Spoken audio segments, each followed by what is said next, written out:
ఈటెల రాజేంద్ర ఎన్నికలప్పుడు చెప్పాడు. చెప్పి నియోజకవర్గానికి 1500 మందికి ఇచ్చి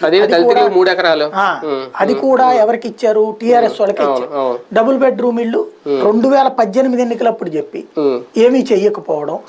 అట్లాగే రైతు బంధు 2018లో ఉపయోగపడింది, ఎందుకంటే అప్పుడే పెట్టారు కాబట్టి. నెక్స్ట్ కౌలు రైతులకు కూడా ఇస్తారన్నారు. కౌలు రైతులకు ఇవ్వాలా, రైతు కూలీలకు ఇవ్వాలి. ఇవన్నీ లేకపోవడం వలన బలిసినోడే బాగుపడుతున్నాడు, మాకేంటన్నటువంటిది పల్లె ప్రాంతాల్లో వచ్చినటువంటి వ్యతిరేకత దెబ్బతీసింది. అదే సమయంలో పట్టణ ప్రాంతాల్లో అభివృద్ధి బాగుంది, రోడ్లు వేశారు, కాలువలు కట్టారు, నీట్గా ఉంది పరిపాలన, ఇక్కడ ఓటు మారి. కాబట్టి పరిపాలనకు సంబంధించినటువంటి అంశాలే కానీ ఉచితాల వలన అని అనుకోను నేను. ఇక్కడ కూడా ఉచితాలను నమ్ముతారని నేను అనుకోను.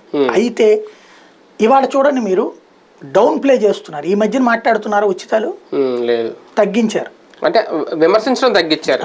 అధికార పక్షం ఇచ్చే సంక్షేమాన్ని విమర్శించడం, ఎందుకంటే వీళ్ళే మొదలెట్టారు కదా. అది ఈ కాంటెక్స్ట్ లో జనం ఇస్తానని చెప్పి మొన్ననే మాట తప్పిన చంద్రబాబుని నమ్ముతారా? ఇస్తానని చెప్పి ఇచ్చిన వాటిట్లలో 1-2 అటు ఇటు అయినా చేసినటువంటి జగన్మోహన్ రెడ్డిని నమ్ముతారా? ఈ రెండింటి ఆధారంగానే కుప్పం ఎలక్షన్ అయినా ఉంటుంది.